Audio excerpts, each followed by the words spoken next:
Facebook. Take two, ladies and gentlemen, boys and girls, and all those assembled. Welcome to worldstorytellingcafe.com. Today we have stories for children, and we are awaiting the arrival of Debra Weller, who is a fascinating international performing storyteller, and she plays the guitar, or some people say the guitar, and she's based in Florida, which is here in the United States. And Florida is the southernmost tip of the eastern coast of the east coast of the United States. And got our fingers crossed. She might be having connection problems because that happens. But in the meantime, we have Baba C standing in for Rowe, John Rowe, licensed to tell. And the one and only Donald Nelson. And we're going to see where that goes. But I guess I'll start off by telling a story. And since I'm still celebrating my birthday, it'll be one of my favorite stories. So this story, when it was originally told, let me put this on, original sound on. When it was originally told, it was told a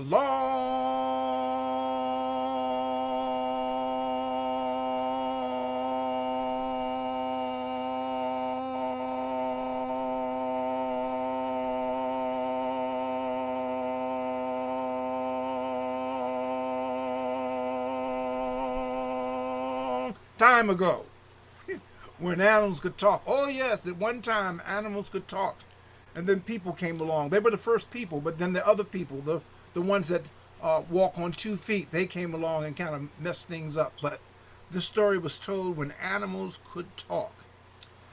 And the name of the story is Anansi and the Fisherman. No, it isn't. Yes, it is. No, it isn't. Yes, it is. I don't want to tell that one now. In fact, I'd rather tell the story about the Oba and his 3 sons. And Oba is one of the many words that means king. And I like this story because it has a connection to heritage, has a connection to wisdom, has a connection to expectations. And you've heard the story before, probably by me, but you know what? When a story is told well, a story is worth retelling. Just like we ate today, we're probably going to eat tomorrow. We may have had a touch of the adult beverages later after the program, that is, and we'll probably do that again. So when something's good for you, you do it more than once. Oh, what a wonderful picture of, is that the Storytelling Cafe? Yes. Great picture. Anyhow, this story is about the Oba and his 3 sons. You see, there was an Oba, a king. And the king was getting old, like me. And the king was concerned because he knew that before he joined the ancestors, he had to appoint one of his sons to be his successor. It did not being born the first child did not automatically make you the successor. But the king did not know which of his sons would make the better Oba, who was more qualified to pick up his mantle when he passed on. You see, he had one son who was very strong. He was so strong his muscles had muscles that had muscles. He had another son that was a fierce hunter. And then he had another son who was, he was artistic. He was a poet. He liked to draw. He liked to dance. And Oba said, I've got to decide which of these sons are going to take my place when I join the ancestors. So he talked to the doctari, the doctor, the medicine man. He says, I must choose my sons, but I'm not sure how to choose them. And the medicine man said, I will take you to the dream realm. And in the dream realm, you can give your sons the same test. And based upon how they pass the test, it'll be upon you to make that decision. Now you see the Kijiji where they lived, the village where they lived, grew up around a mighty baobab tree. Huge, mighty tree with limbs upon limbs upon limbs that gave great shade, and also the fruit from the baobab tree was also delicious to eat and nutritious as well. And the city, the town, grew around it. So the medicine man put the Oba into the dream realm. And in the dream realm, the Oba looked at his son, the mighty one, the tall one. He was like 7'20" tall. You can't be 7'20". But anyhow, and he said to him, I have a task for you. If you pass the task, you shall become the next Oba when I join the ancestors. Well, Father, what is it? What is the task? I want you to walk to the other side of the village. But Father, there's the mighty baobab tree in the middle of the village. That is your task. Go to the other side of the village. And so the son, who was filled with Jelani strength, he started to stride, and he walked powerfully. When his feet hit the ground, the earth trembled just a little. He was very, very powerful. And he walked up to the baobab tree, and he looked at it, and he wrapped his mighty arms around the tree, and he pulled, and he pulled, and he pulled, and he pulled, until he tore the tree from the ground, which was a big feat because baobab trees have roots that travel miles. And he tossed it aside, and he walked to the other side of the village. And the king awakened from that dream. The medicine man said, have you decided? No, I must test the other two. And he went back into the dream realm. And when he got into the dream realm, his son, who was a mighty hunter, the hunter was so fierce that when animals saw him coming, they didn't even bother to put up a fight. They didn't bother to try to, they say fight or flight. They didn't do any of that. When they saw this hunter coming after them, they just dropped dead. Because they knew there was no use trying to get away from him. He was just that fierce. He was so fierce, rain asked for permission to fall upon him. He said, I want you to walk to the other side of the Kijiji, the other side of the village. You must go to the other side of the village. But Father, the baobab tree is in the middle of the village. That is your task. And so this hunter, he hopped upon a horse. And if you could raise horses and ride a horse, indeed you were very special. Because as mighty a steed as a horse was, there was this little tiny, teeny, annoying thing called a tsetse fly. That the merest bite of a tsetse fly to a horse could make the horse no more. And so he got on his horse, he picked up his mighty spear, and he galloped toward the horse. The horse, take two, he galloped toward the baobab tree. And just before he got there, he took his spear and he flung it. And it hit the tree and split it asunder. And he leaped through the remains of the tree. And the king awakened. And the medicine man said, did you make your decision, O mighty Oba? He says, no, I must test my remaining son. And so he went back into the dream realm.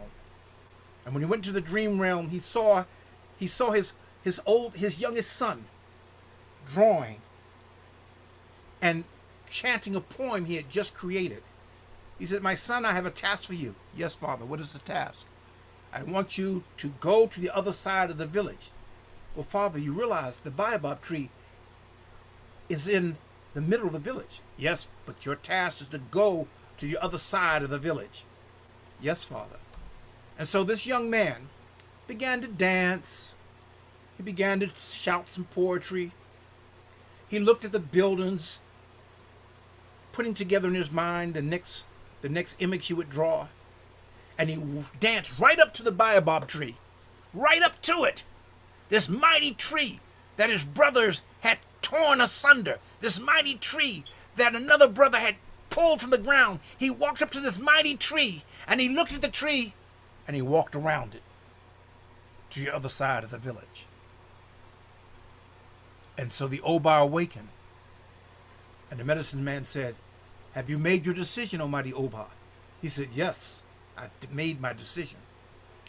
Now, before I tell you who he decided upon to take his place when he joined the ancestors, I'm going to ask you out there in Facebook land, Zoom land, Donald land, which son do you think he chose to be the Oba once he joined the ancestors? And tell me why you think thus. So, Donald, which one do you think he chose? The youngest one, because he was the smartest. Ah, and often brains. Strong, you don't need to be violent. As long as you've got that up there, that's what counts. Yes, yes. And Donald is actually correct. Donald is actually correct. He is correct. He chose the youngest son. He chose the artistic son. He chose him because, remember, the baobab tree. The village grew around the baobab tree. The baobab tree represented the village.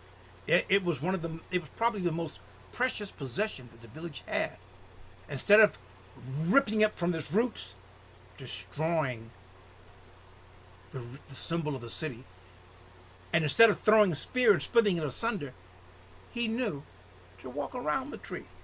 For his father didn't say you had to destroy the tree. He said, I want you to walk to the other side of the village. And thus, he walked around the tree, proving, as Donald so eloquently said, that often wisdom can trump brawn. It's not about how strong you are physically. It's about how wise you are mentally. And thus, when that sad occasion came and their father joined the ancestors, the youngest son became the Oba. The youngest son became the king. And I serve this royal story to you, and you, and you, and you, and you, and you, and you, and you, and all of those on Zoom and on social media, this story as food for thought and food for the soul. Asante. That's one of my favorite. Good. All right, Donald. Yay. So Donald in Scotland. Yeah. Oh, by the way, Donald, I messed up. Not messed up the story, but one of my sons, I believe, is in Scotland right now. I don't know where exactly. He was supposed to have left, I think, last week. He met a group. Long story short, he met a group of ladies, and some of them were based in Scotland. And long story short, his theater group did something for them on a Zoom, and they were so impressed that they invited him and his family to come to Scotland. And I got to find out where in Scotland they are. I don't know. I was hoping he would send me a message saying we're here, but he must be having too much fun. But having said that, yeah, he will be having fun if it's in Scotland. But find out. He may be nearby. Yes, I got to find out. But anyhow, if you would share a story with us, we would be honored. Okay. Well, what I think I'll do is I think I'll stick with African chiefs. Now, there was an African chief of a tribe, and he was a very vain chief, a very proud chief, a very conceited chief. Ooh. And he would sit in his grass house, his rondavel. He would sit there on a throne, a golden throne, encrusted with jewels, diamonds, rubies, emeralds, any jewel you can think of.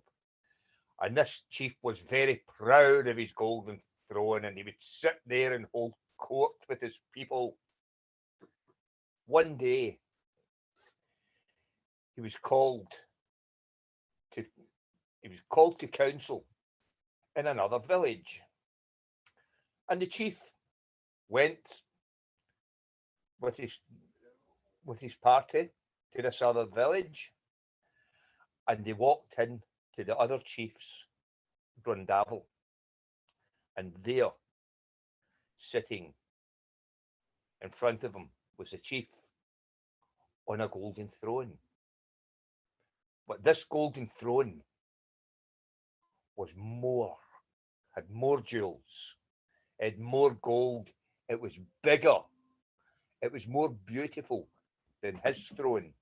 And the chief couldn't concentrate. The chief couldn't concentrate on anything that was going on. All he could do was stare at this throne. Oh, and he wanted it. And that night, when he got home, he called his men together and he said, that throne, I want that throne. Now, I want you to go back to the village under the cover of darkness. And I don't care what you've got to do. I want that throne. And that's what happened. That night, his men went to the village, did what they had to do, and brought back the throne. Now, you can imagine a huge chair, a huge throne made of gold. It would be so heavy. And it took his men all their strength to carry it back. But when they got back to the chief's grass hut, he said, take that throne of mine and put it away somewhere and place my new throne there. And he sat in his throne and he didn't even go to sleep that night. He was so proud of his new throne and he sat on it. And when his people came in the morning, he said, look at my throne, look at my new throne. Isn't it wonderful? And of course, everyone agreed. Well, they had to agree. Anyway, it came to pass that after a few weeks, excuse me, after a few weeks, the chief was called to council with another chief at another village. And when he went there and he saw that chief's throne, well, that was even more magnificent than the one that he'd just got. And once again, the chief never heard a word of what was said, because all the chiefs in the area were all at this meeting and they were all talking and they were all giving ideas, and he never heard a word. All he could do was stare at this throne, and this throne had gold and it had silver and it had rubies and diamonds and pearls, which are hard to get when you're in the middle of Africa. Pearls. Must have travelled a long way. The chief, all he could think was this throne. And when he got home that night, of course, he said to his men, go to the village. I don't care what you've got to do, but I want that throne. Well, even more men went, because this throne was bigger and had more gold, much heavier, and brought it back. And the chief said, take that throne and put it away somewhere. And they put the old throne in the back, put the new throne down, and the chief sat on it, so proud. Well, this went on and on. Every time he was called to council in another village, the chief had a better throne than him. And he would send out his men to take that throne and bring it back, and he would sit on, and the old thrones would get put in the back until they had to harvest more grass to build an extension onto the hut, and the extension was longer than and wider and higher, and the thrones piled up higher and higher and higher and wider. And one night, the chief was sitting on his latest throne, and a storm came. And now it doesn't rain very often in Africa, but when it rains, it rains. I mean, I thought it rained bad in Scotland, but in Africa, Scotland is nothing. Scotland is a desert compared to when it's raining in Africa. And the rain came down, and it came down upon his grass house.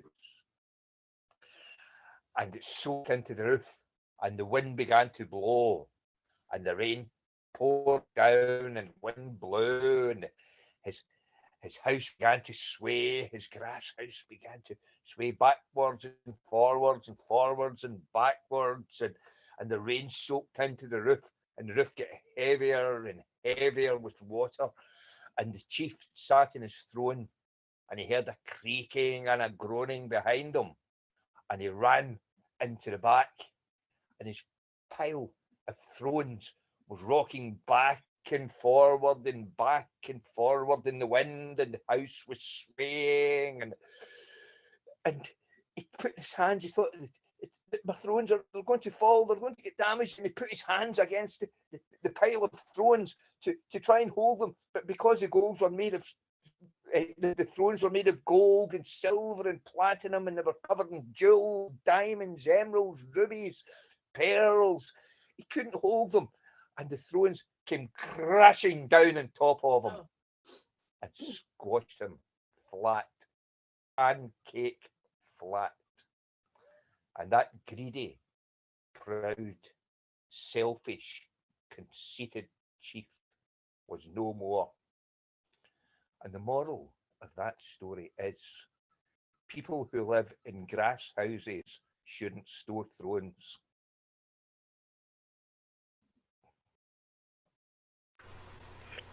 No, you didn't. Yes, he did. Are you in pain?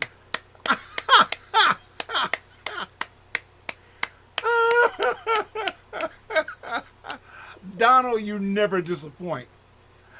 I'm going to tell a quickie. And I think we're going to get out here a little early today, but I'm going to tell a quick story. And this story it has many different roots. But I learned of this story through an indigenous, sometimes called Native American, as a Native American story. Although the Native Americans say, how can we be native to America when we were here before there wasn't America? But the story is a universal story. And it's a story about a grandfather and his grandson talking, enjoying time as grandfathers and grandsons often do. And the son said, "Grandfather, why is there so much confusion in the world?" And he said, "Let me tell you a story, my son." He said, inside of each person, there are two wolves, and they're fighting for dominance. One of the wolves wants to consume and eat and control everything, and the other wolf wants to get along, wants to help. He wants to help those around him. He wants to build friendships. And so the grandson said, "Well, if there are two wolves inside of us and they're always fighting, which one wins?" And the grandfather said, "The one that you feed, my son. The one that you feed." And this is a very short and simple story, but it talks about the nature of things. For things that are not inherently good or evil, but if you think about it, things can be good or things can take away from the quality of life. And the way you decide which one is going to do that is by feeding the one that you wish to succeed. So if you feed the negative, vicious, violent things inside of you, that is the wolf that wins. But if you feed the loving, caring wolf inside of you, that is the one that wins. It's the one that you feed. We choose to do good or not to do good. That is a choice. And so there are two animals inside of you. And the one that will serve you is the one that you feed. Asante. I said it was going to be a quick one. That was even quick for me. Well, ladies and gentlemen. Yes. No, not that. I mean the story. Not what you no. said. Yeah. Right. Digging that hole. But no, I know what you mean. So, having recently turned 70, I'm going to work that. If you recently turned 70, you didn't Yeah. mention it.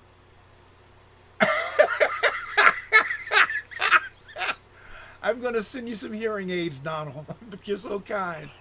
But I noticed, and when I was younger, I often enjoyed the company of the elders more so than my alleged peers.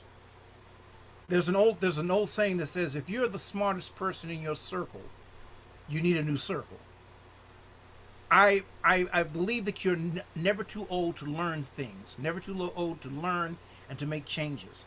But I've noticed as I get older, the things that used to bother me when I was younger don't seem to matter so much. And the things that matter become smaller and smaller, but they really matter. Your circle of friends grows smaller as you grow older, as you travel through life. But even though that circle grows smaller, they grow more valuable. So my takeaway is this: always strive to learn something new. Every day I endeavor to learn at least three new things.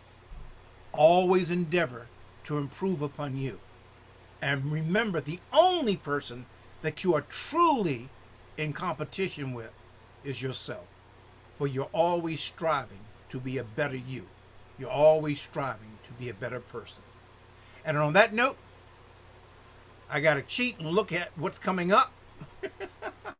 I think this weekend, we have story round. I do believe he said procrastinating as he looks at his cheat slip. It's not really a cheat slip, it's my remembrance slip.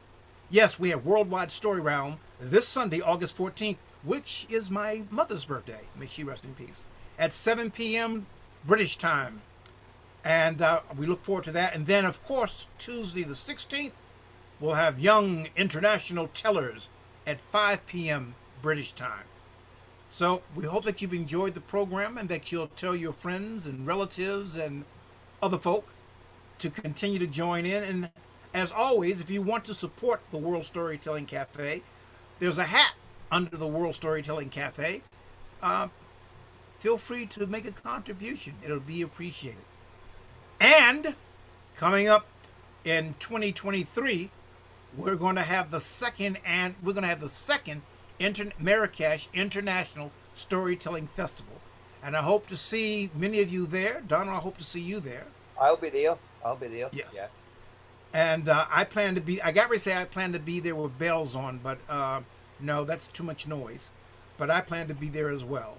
So, ladies and gentlemen, boys and girls, and all those assembled, we hope that you've enjoyed stories by Donald Nelson and Baba C. Thank you. And until the next time, I don't say goodbye, I just say until the next time, to be continued. Travel in health and wealth. Thank you very much, Baba. Oh, thank you, Donald. It's always a pleasure. Wally, that was your hint to land the magic carpet. All right. And thank you to Wally and Ali for flying the magic carpet. All right, good folk. Until the next time. Bye.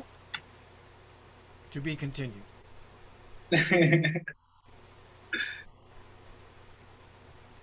the little button. Because I'll keep talking. You know that. Yeah.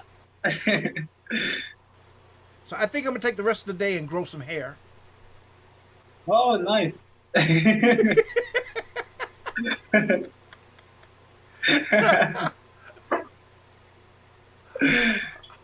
All right, good folk. You need some? Yeah, I'm gonna grow some hair. I don't know what color yet, but I'm gonna grow some hair. Yeah. Yeah. I remember one winter I used to wear a wig as a hat because I have a big head, and I used to wear a wig as a hat. And when I would go to a place that required you to check your coat and your hat, I would check my coat and I check the wig. And folks go, "What?" Yeah, it was my hat. Anyhow. Yeah, that was fun. that was fun. It was fun. Yeah. All right. See you guys next time. Yeah, see you.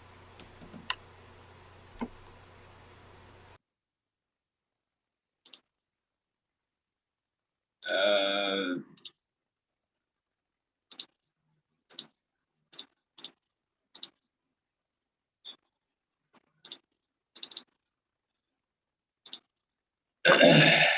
maybe.